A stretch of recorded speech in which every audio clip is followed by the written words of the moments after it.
লেখিকা সুমনা চট্টোপাধ্যায়ের রাত ভোরে প্রেমালাপ। এটি কিন্তু প্রথম পর্ব নয়, সমস্ত পর্বকে একসাথে করে একটি গল্পে রূপান্তরিত করা হয়েছে। তাহলে শুরু করা যাক আজকের গল্প। দুদিন ধরে প্রচুর ধকল গেছে রেশমির। ক্লান্তি লাগছে। বালিশে মাথা দিয়ে বিছানার একপাশে শুয়ে পড়তে ইচ্ছে করছে। যদিও ঘুম যে আসবে না, রেশমি জানে সে কথা। কারণ নতুন জায়গা, নতুন বিছানা, বিছানার ওপর ছড়িয়ে আছে অজস্র ফুল। গোলাপ ফুলের পাপড়ি ছড়িয়ে আছে ইতিউতি। রেশমি খালি ভাবছে, শুধু ফুলই আছে তো, কোথাও কাটা পড়ে নেই তো। পিটপিট করে তাকিয়ে দেখছে রেশমি তার ফুল দিয়ে সাজানো ফুলশয্যার খাট। রেশমির বড় যা মহুয়া রেশমিকে ওর দাদাদের পাঠানো আকাশি নীল রঙের বেনারসিটা পরিয়ে দিয়েছে। আকাশি নীল রঙের কাপড় পরলে নাকি কালোদের দেখতে ভালো লাগে। রেশমির মা বলতো, কে জানে, হবে হয়তো। রেশমির পিসি বলেছিল গোধূলি বেলায় সূর্যের অন্যরকম আলোতে হলুদ রঙের কাপড় পরলে নাকি কালো রঙে চিকনা লাগে। তাই পাত্রপক্ষ তাকে দেখতে এলে রেশমি হলুদ রঙের শাড়ি পরেই পাত্রপক্ষের সামনে বসত। রেশমির অবশ্য মোটেই মনে হতো না যে তার কালো রঙে জোয়ার এসেছে। তবু ইচ্ছে না থাকলেও সেজেগুজে বসতেই হতো তাকে। যেমন এখন সে সাজগোজ করে ফুলের বিছানায় বসে আছে। রেশমির 2 মাসতুতো ননদ আর আরও কয়েকজন তুতো ননদ আর বৌদির সাথে কলরব করতে করতে ঘরে ঢুকলো পলাশ। রাঙা টুকটুকে বর হয়েছে রেশমির। রেশমির কাকা যখন বিয়ে করেছিল তখন রেশমির বয়স মোটে 5 বছর। কিন্তু রেশমির সব কিছুই স্পষ্ট মনে আছে। আসলে রেশমির স্মৃতিশক্তি অত্যন্ত প্রখর। লেখাপড়াতেও ভালো। ভগবান একদিক মেরে দিলে অন্য দিক দিয়ে ভরিয়ে দেন, এ কথা রেশমি অনেকের কাছেই শুনেছে। তাই দেখতে সে যেমনই হোক, রেশমির গুণ আছে অনেক। বিয়ের পর যখন কাকিমাকে নিয়ে দোরগোড়ায় পা রেখেছিল কাকা, তখন পাড়া প্রতিবেশীরা রেশমির কাকিমার রূপের প্রশংসায় একেবারে পঞ্চমুখ হয়ে উঠেছিল।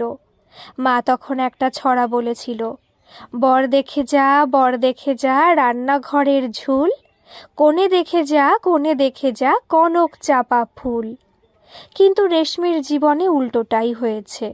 পাড়া প্রতিবেশী, আত্মীয় পরিজন অনেকেই তাকে দেখে মুখ বেঁকিয়েছে। রেশমির বড় যা মহুয়া হাজার কাজের ফাঁকে রেশমির গা ঘেঁষে বসে বলেছে, রূপ যে মানুষের নিজের হাতে নেই সে কথা সকলেই জানে। রূপ যে ক্ষণস্থায়ী সে কথাও কারো অজানা নয়। তবু নতুন বউ দেখলে কিছু কিছু অনামুখ হয়ে এমন করেই খোঁটা দেয়। আমাকে কি এরা ছেড়েছিল? ছাড়েনি তো। কথাগুলো শুনে অবাক হয়ে তাকিয়েছে রেশমি। যার গায়ের রং কিনা টকটকে ফর্সা, মরণ দশা, তাকে দেখে আবার কি বলবে শ্বশুরবাড়ির লোক। আসলে সুযোগ বুঝে মহিলা রেশমির কাটা ঘায়ে মলম লাগাতে এসেছে। রেশমি মনে মনে বলল, বলে যাও, বলে যাও, এখনো তোমার আরও কত নাটক দেখা বাকি আছে আমার। হাতের 2 আঙুল দিয়ে রেশমির কনুইয়ের কাছে ঈষৎ ঠেলা দিয়ে মহুয়া বলেছিল, হাঁ করে তাকিয়ে দেখছিস কিলো? সত্যি বলছি আমি। আমাকে বলেছিল উচ কপালি, চোখ ছোট। কি জানিস তো, নতুন বউ দেখলে তার একটু পেছনে লাগা, এইটাই এদের প্রধান উদ্দেশ্য। তাই বলছি, যা শুনবি এক কান দিয়ে ঢোকাবি আর একটা কান দিয়ে বের করে দিবি। রেশমি একপাশে ঘাড় কাত করেছিল। মনে মনে বলেছিল, তুমি কিছু ভেবো না দিদি, শোনা তো দূরের কথা, আমি একেবারে চোখ বন্ধ করে থাকব। মুখে কিছু বলেনি। পই পই করে পিসি তাকে বারণ করে দিয়েছে, দয়া করে শ্বশুরবাড়ি গিয়ে মুখটা বন্ধ রেখো। লোকে তোমাকে বেহায়া বলে, এমন কোনো কাজ যেন করো না। এই নাও বৌদি, দাদাকে দিয়ে গেলাম। আমাদের দাদা আবার বড্ড সহজ সরল, ভীষণ লাজুক। বিশেষ করে মেয়েদের সাথে বন্ধুত্ব করার ব্যাপারে ভীষণ কাঁচা। তুমিও আবার যেন লজ্জাবতী লতাটি হয়ে দূরে বসে থেকো না। আদর সোহাগ করে কাছে টেনে নিও, কেমন? বলেই রেশমির পিস্তুত ননদ প্রিয়া খিলখিল করে হেসে উঠল।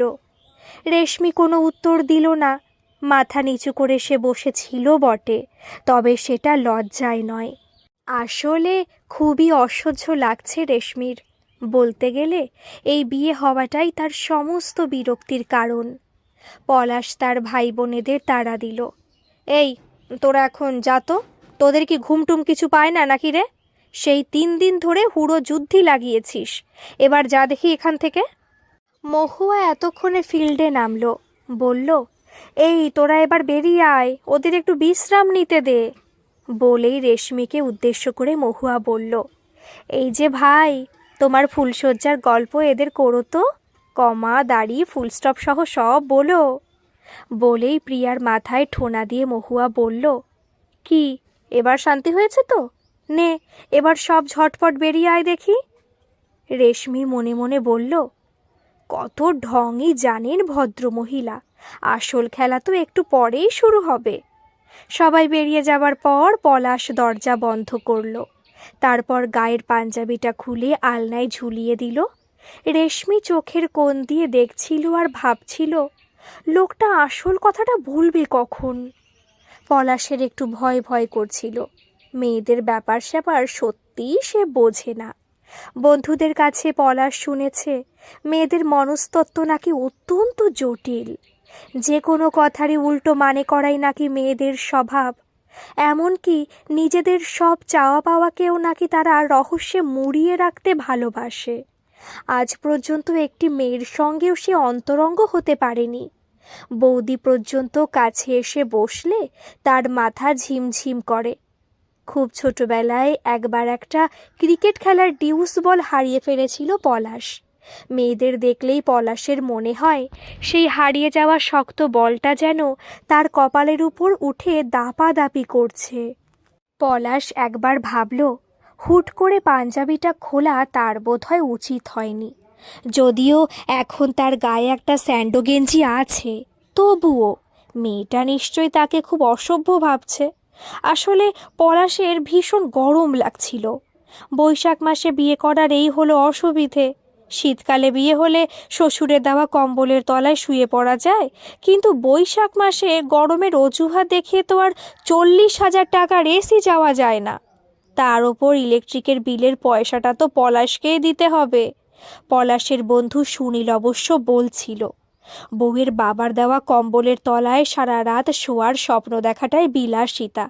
হয়তো মাঝরাতে শীতে কাঁপতে কাঁপতে উঠে দেখলি পুরো কম্বলটাই বউয়ের দখলে, আর তুই রাস্তার ভিখারির মতো কুঁকড়ে শুয়ে আছিস। সুনীল পলাশকে অনেক কথাই বলেছে। বউকে একবার শুধু ঘরে আসতে দে, পাগল করে দেবে তোকে। কাজল, লিপস্টিক, নেল পলিশ, শাড়ি, গয়না, চাহিদার কি শেষ আছে ওদের? সুনীলের বউ নাকি 3 বেলা সাবান মেখে স্নান করে। তার মানে 3 বেলা সাবান মাখার পর ওইসব ক্রিম পাউডারও তাকে মুখে ঘষতে হয়। এরপর আছে বিউটি পার্লার, যাকে বলে এলাহি খরচ। পলাশের ঘরে এসি না থাকলেও পলাশের দাদা বৌদির ঘরে এসি আছে। একটা সেকেন্ড হ্যান্ড এসি দাদা কিনে দিয়েছে বৌদিকে। বৌদির 5 মাসের প্রেগনেন্সি চলছে, তাই বৌদির শরীরের কথা ভেবেই এই ব্যবস্থা। বৌদি মাকে বলেছিল তার ঘরে শুতে, কিন্তু বাবার শরীরের কথা ভেবে মা রাজি হয়নি। বলেছিল বাবার বয়স হয়েছে, রাত বিরেতে কখন কি দরকার হয়। পলাশের দাদা এই ব্যারাকপুরের বাড়িতে থাকে না, সে কর্মসূত্রে দিল্লিতে থাকে, আর 5 জনের সঙ্গে মেস ভাড়া করে থাকে।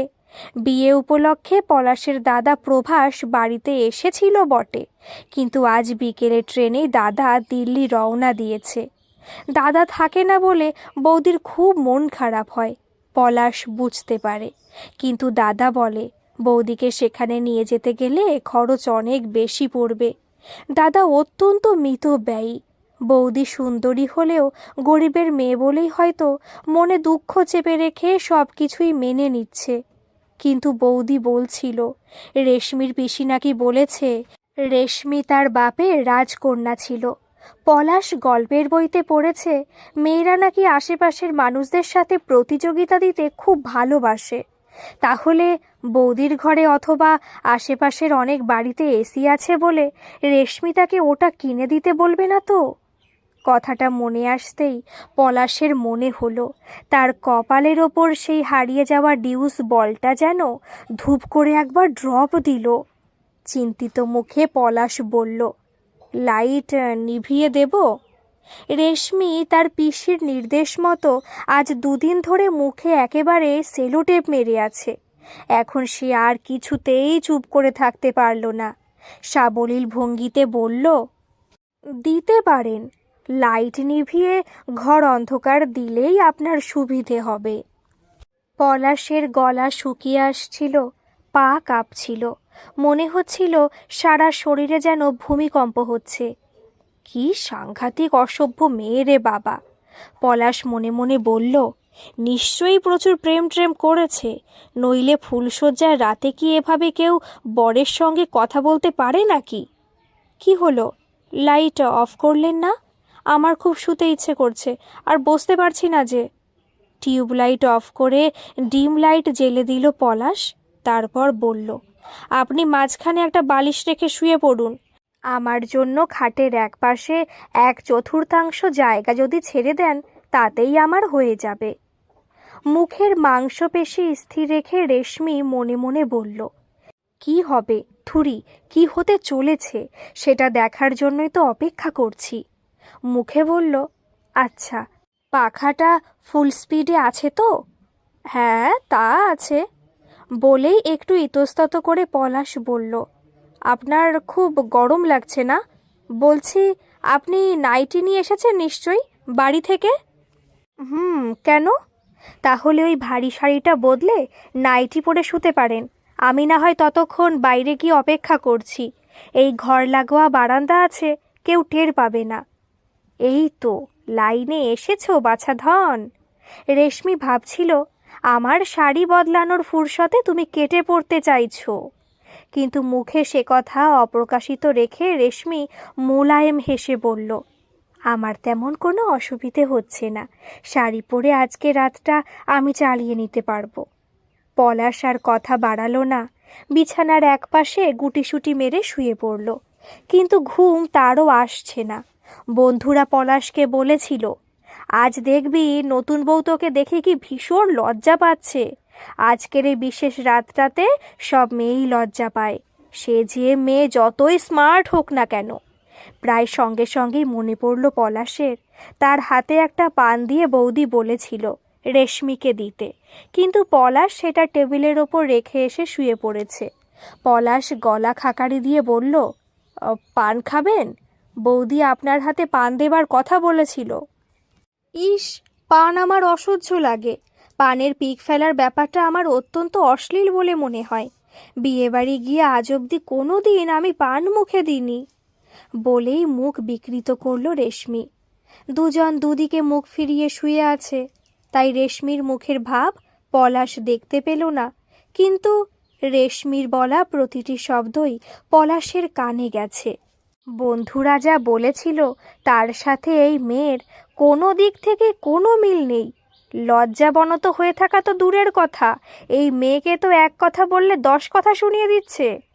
পলাশের বাবা মা আর বৌদি যখন মাস 2 আগে রেশমিকে দেখতে গিয়েছিল, পলাশ তখন যায়নি ওদের সাথে, কারণ এই মেয়ে দেখতে যাবার ব্যাপারটা পলাশের ভীষণ অপছন্দের। যে মেয়েটিকে প্রথমবার দেখা হবে তাকেই সে বিয়ে করবে, এই বলে পলাশ তার মা আর বৌদিকে প্রথমেই সাবধান করে দিয়েছিল। অবশ্য যদি তার সেরকম কোনো দোষ না থাকে। পলাশের এই শেষ কথার সূত্র ধরেই তার মা বলেছিল, ঘটক বলেছিল বটে মেয়ের গায়ের রং উজ্জ্বল শ্যামবর্ণ, কিন্তু কথাটা তো সর্বৈব মিথ্যা রে। মেয়ে যে একেবারে ঘোর কৃষ্ণবর্ণ, অন্ধকারেও দেখা যাবে না এমন কালো।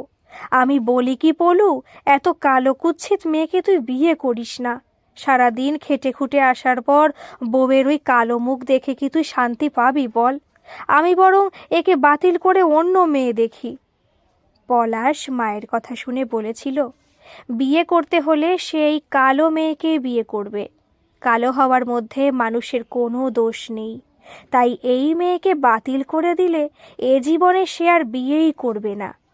মা তখন বলেছিল, মেয়ের বাড়ির অবস্থা ভালো, নিজের থেকে মেয়ের দাদা খাট আলমারি ফ্রিজ এসব দেবার কথা বলেছে। আমাদের আর কোনো দাবি আছে কি না, তোর বাইক চাই কি না তাও জানতে চেয়েছে। তাহলে আমি বরং 2 লাখ টাকা নগদ চেয়ে নিই, কি বলিস? পলাশ তখন বলেছিল, তুমি যদি এরকম কথা বলো মা, তাহলে আমি নিজেই তোমার বিরুদ্ধে পুলিশের কাছে গিয়ে ডায়েরি করে আসব। ভাবতে ভাবতে পলাশ পাশ ফিরতে গিয়ে দেখল রেশমিও সেদিকে কাত হচ্ছে। দুজন মুখোমুখি হতেই পলাশ বলল, আপনি ঘুমাননি এখনো? রেশমির খুব রাগ হচ্ছিল, সে তো তখন থেকে জেগে থাকার প্রাণপণ প্রচেষ্টাই চালিয়ে যাচ্ছে। রেশমি বলল, ঘুমিয়ে পড়লে সুবিধে হতো বলছেন? কথাটা পলাশের কানে কেমন খটমট ঠেকল। পলাশ বলল, কিসের সুবিধে? কার কি সুবিধের কথা বলছেন আপনি? বিশ্বাস করুন, আমি সত্যি কিছু বুঝতে পারছি না। রেশমি মনে মনে বলল, নেকু। মুখে বলল, আপনি বিনতা রায়চৌধুরীর কালো রাজকন্যা গল্পটা পড়েছেন? পলাশ একটু দুঃখ দুঃখ মুখ করে হাসল। তাদের পাড়ায় একটা লাইব্রেরি আছে বটে, কিন্তু স্কুলের পাঠ্য বই ছাড়া সে কোনোদিন কোনো গল্প কবিতা পড়েনি। সাহিত্য চর্চার চেয়ে তার খেলাধুলা আর শরীর চর্চার ব্যাপারেই আগ্রহ বেশি। সে অনায়াসে শীর্ষাসন করতে পারে, চাইলেই মাঝরাতেও সে হলাসন করে দেখাতে পারে। কিন্তু রবীন্দ্রনাথ ঠাকুরের একখানা কবিতাও সে পুরোপুরি মুখস্থ বলতে পারবে না। আশাপূর্ণা দেবী, সুচিত্রা ভট্টাচার্য, প্রতিভা বসু আর কয়েকজন লেখিকার নাম মনে করতে পারলেও বিনতা রায়চৌধুরীর নাম কস্মিনকালে শুনেছে বলেও পলাশ মনে করতে পারল না। পলাশ কোনো রকমে হায়ার সেকেন্ডারি অবধি লেখাপড়া করেছে। বিকম সে ভর্তি হয়েছিল বটে, কিন্তু প্রথম বর্ষ পর্যন্ত পড়েই তাকে পড়া ছেড়ে দিতে হয়েছিল। তার বাবার শরীরে 1000 রকম জটিলতা, তার জন্য মাসে অন্তত 5000 টাকার ওষুধ লাগে। মায়ের জন্য খুচখাচ খরচ আছে, জিনিসপত্র সবই অগ্নিমূল্য। সেই পরিস্থিতিতে সব কিছুর দায়ভার সে দাদার ঘাড়ে চাপিয়ে দিয়ে স্বার্থপরের মতো নিজের পড়াশোনা চালিয়ে যেতে পারেনি। একটা কারখানায় সিকিউরিটি গার্ডের চাকরি নিয়ে পলাশ ঢুকে পড়েছিল। বৌদির কাছে পলাশ শুনেছে রেশমি লেখাপড়ায় ভালো, তার ঘরে বিশাল বইয়ের শোকেসে অজস্র বই আছে। বৌদি বলেছিল, নতুন বউ কালো হলেও সে বিদুষী। মা শুনে মুখ বেঁকিয়েছিল। বড় বৌমা, মেয়েদের রূপটাই হলো আসল যোগ্যতা, তাছাড়া মেয়েদের রূপের দেমাক তবু সহ্য হয়, কিন্তু ওই লেখাপড়ার গুমোর বাপু সহ্য হয় না। বলেই পলাশকে উদ্দেশ্য করে বলেছিল, কথায় কথায় দেখবি তোকে লেখাপড়া নিয়ে নানা প্রশ্ন নিয়ে হেনস্থা করবে, নিচু করবে। আবছা আলোয় পলাশ বউয়ের মুখ দেখে তার মনের কথা বোঝার চেষ্টা করল, পারল না। বলল, আপনি বুঝি অনেক বই টই পড়েছেন? খোলা জানলা দিয়ে হঠাৎই এক ঝলক ঠান্ডা বাতাস উড়ে এলো, সঙ্গে মেঘের গুম গুম শব্দ। পলাশের প্রশ্নের উত্তর না দিয়ে রেশমি বিছানা থেকে নেমে ছুটতে গিয়ে দাঁড়ালো খোলা জানলার কাছে। খোলা হাওয়ায় রেশমির কপালের সামনে রেশম কোমল কুচো চুলগুলো বাতাসের উচ্ছ্বাসের সাথে তাল মিলিয়ে উচ্ছ্বসিত হয়ে উঠেছিল। আকাশ এখন কালো মেঘে ঢেকে আছে, খানিক পরেই হয়তো বৃষ্টি নামবে।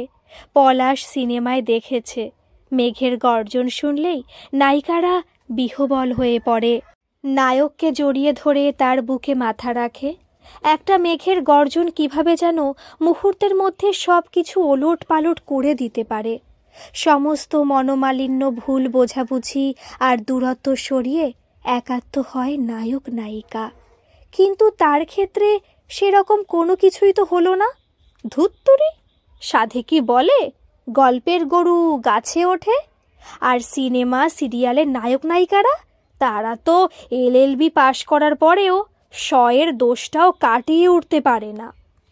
পলাশের মনে হয় সবার অলক্ষ্যে স্ত্রীকে ডাকার জন্য প্রত্যেক স্বামীর উচিত তার একটি নাম দেওয়া।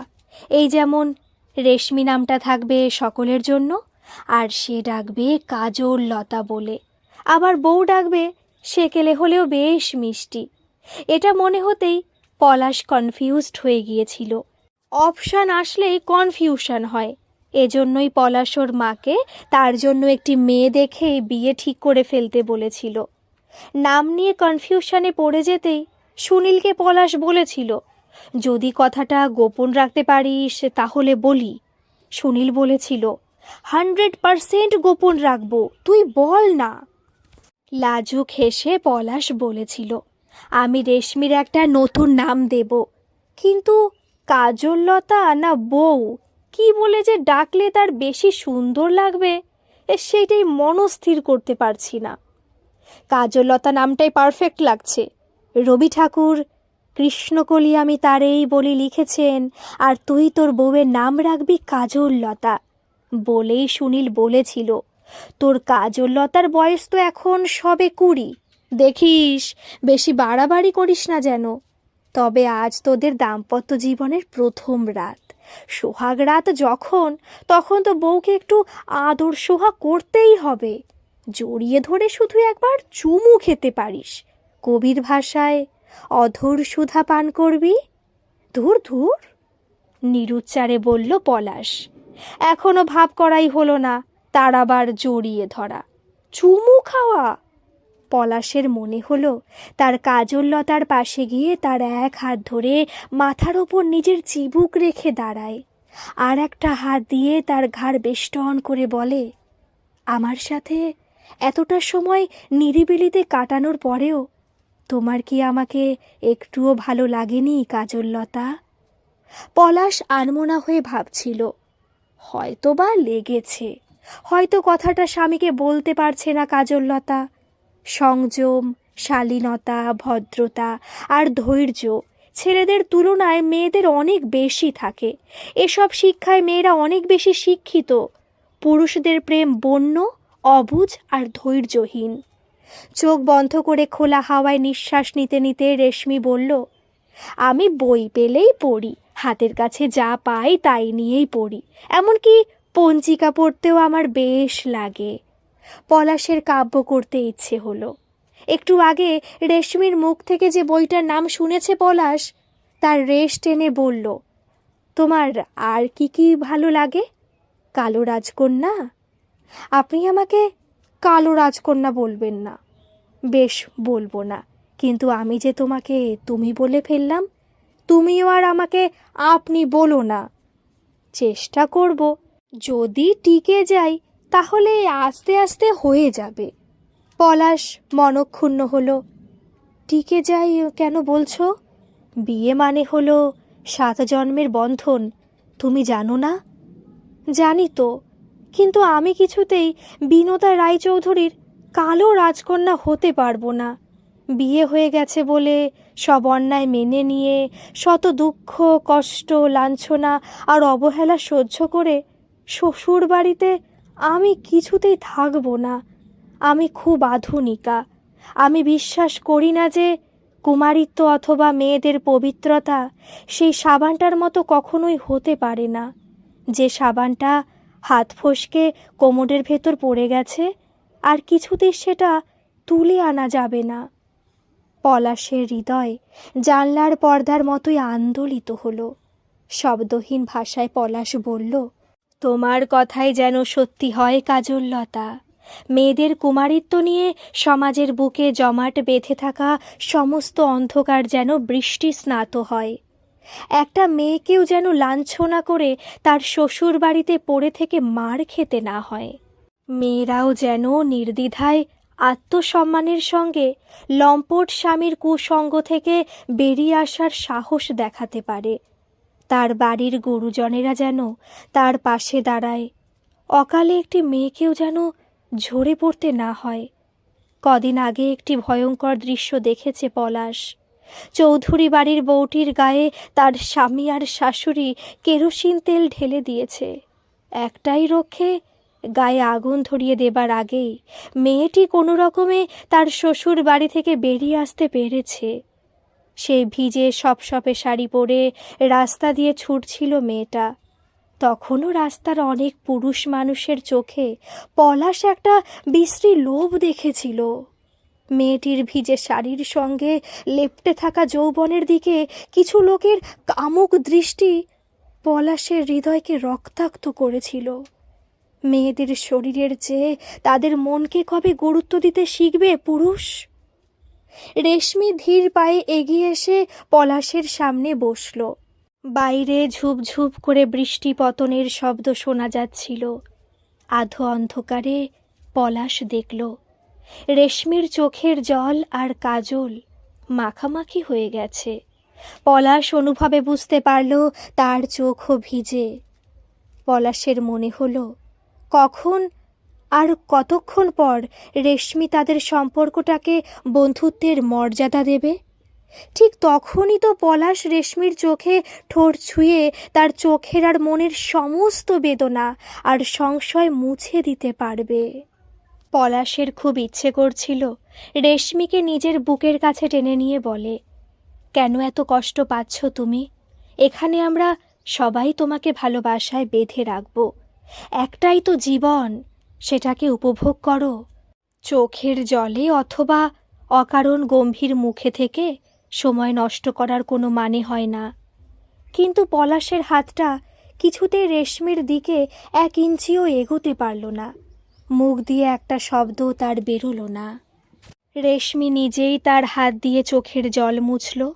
পলাশ সেটা দেখতে দেখতে বলল, বিয়েতে যে তোমার মত ছিল না সেটা কিন্তু আমি বেশ বুঝতে পারছি। কি করে বুঝলেন? এটা বোঝা তো খুব সহজ, কারণ তুমি পড়াশোনা করতে ভালোবাসো। নিশ্চয়ই বিয়ে পাশ করার পর তোমার আরও পড়ার ইচ্ছে ছিল। হ্যাঁ, কিন্তু এমএ পাশ করার পর চাকরি করে নিজের পায়ে দাঁড়ানোর পরেও আমার বিয়ে করার কোনো ইচ্ছে ছিল না। একা থাকতে চেয়েছিলে তুমি?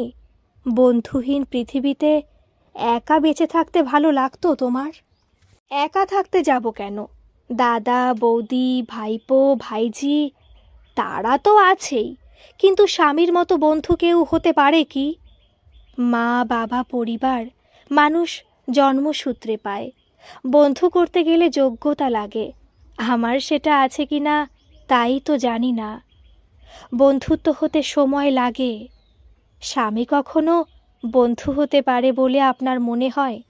আর বিয়েটা হলো মেয়েদের জীবনে একটা খাঁচার মতো, কিছুতেই ডানা মেলে ওড়া যায় না, নিজের মতো করে বাঁচা যায় না। আপনি বুঝবেন না, কারণ আপনি পুরুষ মানুষ। ছেলেদের এসব সমস্যা নেই। বেশ বুঝেছ তুমি। ছেলেদের বুঝি পরিবারের ম্যাও সামলাতে হয় না? সব ঝক্কি বুঝি মেয়েদেরকেই পোহাতে হয়? হয়তো মেয়েদের শরীর খারাপের কথা কে ভাবে? তাদের তো সংসারের কাজ থেকে একটি দিনের তরেও ছুটি নেই। জ্বর হলেও সে কথা চেপে রেখে সকলের মুখের কাছে খাবার ঠিকই ধরতে হয়।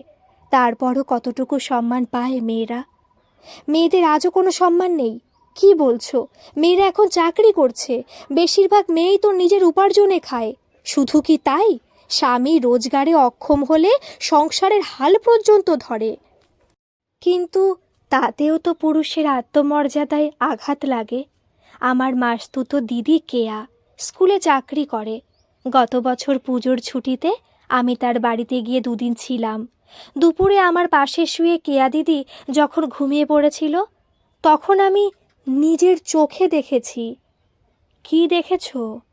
ঘুমিয়ে থাকার সময় কেয়া দিদি নাইটি বেশ উপরে উঠে গিয়েছিল। তখন কেয়া দিদির উরুতে আমি একটা পোড়া দাগ দেখেছি। আমি জানি ওটা সিগারেটের ছ্যাঁকার দাগ।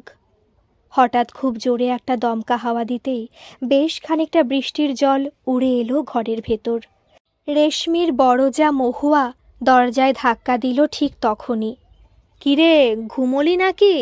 দক্ষিণের জানলাটা বন্ধ করিস রেশমি, নইলে জলের ছাট এসে খাট আলমারি সব ভিজে যাবে।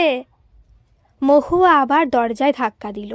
চিৎকার করে এবার দেওরের নাম ধরে ডাকলো মহুয়া। পলাশ, এই পলাশ, শুনতে পাচ্ছ? রেশমি কাঠ হয়ে বসে রইল। পলাশ উঠে গিয়ে দরজা খুলল। হ্যাঁ বৌদি, তেমন জল এলে নিশ্চয়ই জানলা বন্ধ করব। আসলে ঠান্ডা হাওয়াটা বেশ লাগছে তো তাই। বিদ্যুৎ চমকাচ্ছে খুব, তুমি বরং টিভির প্লাগটা খুলে দিও। পলাশ দরজা বন্ধ করে মোবাইলে টাইম দেখল। রাত প্রায় 2টো। তারপর রেশমিকে বলল, অনেক রাত হয়ে গেছে, তুমি এবার ঘুমিয়ে পড়ো। হ্যাঁ, আমি ঘুমিয়ে পড়ব, কিন্তু আপনি এবার যান, নইলে উনি হয়তো আবার আপনাকে ডাকতে আসবেন। কে, বৌদি? হ্যাঁ, উনিও তো আপনার বন্ধু। কত সুন্দরী আপনার বৌদি, ফর্সা, কি মিষ্টি দেখতে, আর তেমনই বুদ্ধিমতী। পলাশের কেমন যেন সব গুলিয়ে যাচ্ছিল। বলল, কি করে বুঝলে? বাহ, বুঝবো না? সবাই যখন আমার রূপ নিয়ে খোঁটা দিচ্ছিল, তখন দিদি কি সুন্দর করে আমাকে স্তোকবাক্যে ভোলানোর চেষ্টা করলো। বলল, দিদিকেও শ্বশুরবাড়ির লোকেরা রূপের দোহাই দিয়ে কত অপমান করেছে। কাউকে সান্ত্বনা দেওয়াটা কি অন্যায় বলে তোমার মনে হয়? আমার মনে হওয়াতে কি যায় আসে বলুন? এখন যদি কোনো কাজের দোহাই দিয়ে আপনি বৌদির ঘরে চলে যান, আমি ঘুমিয়ে পড়ার আগে, অথবা আমার চোখের সামনে দিয়েই যান, তাতেও বা আমার কি করার থাকতে পারে? যদি সারাদিন আমাকে দিয়ে ঝিয়ের মতো কাজ করান, একবেলা খেতে দেন, সারাদিন উপোস করিয়ে রাখেন, কি করতে পারি আমি? আমরা মেয়েরা কেবল মুখেই বলতে পারি সব ছেড়ে ছুড়ে দিয়ে চলে যাব, কিন্তু বাস্তবে পারি কি? আমার বাবা নেই, মা নেই, আমি চাকরি করি না, দাদা কেন থাকতে দেবে আমাকে? আরও কিছু বলতে যাচ্ছিল রেশমি, কিন্তু পলাশ তাকে থামিয়ে দিয়ে বলল, কী সব বলছো পাগলের মতো? বৌদি আমার বড় দিদির মতো, তাকে নিয়ে কি সব যাতা বলে যাচ্ছ তুমি? কিন্তু কালো মেয়েদের ভাগ্যে তো এরকমটাই হয়। আমি গল্পের বইতে পড়েছি, বাস্তবেও শুনেছি, কালো বউকে কি তার স্বামী ভালোবাসতে পারে নাকি? তাছাড়া আপনার মতো একটা সুন্দর দেখতে ছেলে কোনো কালো মেয়েকে বিয়ে করতে যাবেই বা কেন? আমার বন্ধু সীমাও শুভদৃষ্টি হয়ে যাবার পর আমার কানে কানে বলেছিল, তোর বরের নিশ্চয়ই ওই সুন্দরী বৌদির সাথে কিছু একটা চক্কর আছে। আছেই, নইলে হঠাৎ তোর মতো একটা কালো মেয়েকে। তোর ভাসুর তো চাকরি সূত্রে বাইরে থাকে, সবই তো প্রায় মিলে যাচ্ছে, তাই না? পলাশের মনে হচ্ছিল এখনই রেশমির গালে ঠাস করে একটা চড় কষিয়ে দেয়। অপমানে তার কান মাথা গরম হয়ে উঠেছে। আদর সোহাগ করার ভাবনা তার তখন মাথায় উঠেছে। রাত ফুরিয়ে আসছিল। দরজা খুলে বাইরে এসে পলাশ দেখল ডাইনিং টেবিলের চেয়ারে বৌদি বসে আছে। পলাশ বলল, কি ব্যাপার বৌদি, তুমি এখানে? পেট ব্যথা করছিল। আসলে কদিন খুব পরিশ্রম গেছে তো। আমাকে ডাকলে না কেন? আজ তোমাদের একটা বিশেষ রাত, রেশমি যদি অন্যরকম ভেবে বসে। ওর কথা ছাড়ো তো। ছি, ও কি কথা বলু, ওই তো এখন তোমার সব। বলেই কি মনে হতে মহুয়া বলল, আংটিটা পরিয়ে দিয়েছিলে? যা ভুলো মন তোমার। না মানে, সে পরে হবে খন। পরে মানে? এতক্ষণ তাহলে করছিলে কি? যাও, এখনই যাও বলছি। আমারও এখন বেশ একটু ভালো বোধ হচ্ছে, আমি ঘরে যাচ্ছি, তুমি যাও। শিগগির এখনই আংটিটা পরিয়ে দাও। আর তোমার দাদা যেটা বলতে বলেছিল সেটা বলেছ তো? ইচ্ছে করলে সে তার পড়াটা চালিয়ে যেতে পারে। আর সংসারের কাজগুলো কে করবে? আমি আছি তো, তাছাড়া ঝনার মাও তো আছে। পলাশের মনে হলো রেশমি কাছাকাছি দাঁড়িয়ে তাদের সব কথাই শুনছে। বলল, সে কি, আমি তো ভাবলাম ঝনার মাকে ছাড়িয়ে দেব, তারপর ওকে দিয়ে সমস্ত কাজ করাবো। আর বেশি কিছু বলার আগেই মহুয়া উঠে এসে পলাশের কান ধরে বলল, সাপের 5 পা দেখেছ তুমি? আমার ছোট বোনের যদি এতটুকু অযত্ন হতে দেখেছি আমি, তাহলে তোমাকেই বাড়ি থেকে দূর করে দেব, মনে থাকে যেন। দরজায় দাঁড়িয়ে চুপি চুপি সব কথাই শুনেছে রেশমি। শুনে মরমে মরে গেছে। বৌদি তাকে ঠিকই বলতো, নাটক নোভেল পড়ে তার মাথাটাই গেছে। তাকে উপহার দেবার কথাটা পর্যন্ত যে মানুষটা মনে করিয়ে দিচ্ছে, তাকেই কিনা সে সন্দেহ করছিল। ছি ছি। বেজার মুখ করে ঘরে ঢুকলো পলাশ। তারপর পাঞ্জাবির পকেটের ভেতরে রাখা আংটির বাক্স থেকে আংটিটা বের করে রেশমির কাছে এসে বলল, কই, হাতটা দেখি। 2 হাঁটুর মধ্যে মুখ গুজে বসে আছে রেশমি। পলাশ ডাকতেই চোখ তুলে তাকালো। আমার ওপর তুমি খুব রেগে গেছো, তাই না? না, আমার খুব করুণা হচ্ছে তোমাকে দেখে। আমি যে এতক্ষণ তোমাকে অবিশ্বাস করছিলাম, খারাপ কথাও তো বলেছি, তারপরেও তোমার আমার ওপর দয়া হচ্ছে। হবে না? যে মেয়ে তার স্বামীকে অকারণে সন্দেহ করে, বিশ্বাস করে, স্বামীর ওপর নির্ভর করতে পারে না, তাকে তো করুণা করাই উচিত। এমন মেয়ের সাথে কি প্রেম করা চলে? রেশমি অভিমান ভরে বলল, ভুল তো মানুষ মাত্রেই হয়। তুমি আমাকে ক্ষমা করে দাও। আজ থেকে দিদিও আমার বন্ধু। এই তোমার পা ছুঁয়ে কথা দিচ্ছি। বলেই পলাশের পায়ে হাত দিতে যেতেই রেশমিকে বুকের কাছে টেনে নিল পলাশ। বলল, আংটি ছাড়াও আরও একটা উপহার আছে তোমার জন্য। আজ থেকে আমি তোমায় কাজললতা বলে ডাকবো। পছন্দ হয়? রেশমি ঠোঁট ফুলিয়ে বলল, কাজললতা বলে ডাকবে কেন? আমি কালো বলেই তো। পলাশ হাসি চেপে বলল, তুমি যে কেমন মেয়ে সে আমি বেশ বুঝতে পারছি। আজ থেকে কিছু না কিছু নিয়ে প্রায় প্রতি রাতেই তুমি আমার সাথে ঝগড়া করবে। আর লোকে কি ভাববে বলো তো? কি ভাববে? লোকে ভাববে সারা রাত মানে রাত ভরে বউয়ের সাথে প্রেমালাপ করছি আমি। গল্পটি যদি ভালো লাগে প্লিজ একটা সাবস্ক্রাইব করে দেবেন। আর গল্পটি কেমন লাগলো অবশ্যই কিন্তু কমেন্ট করে জানাবেন। ধন্যবাদ।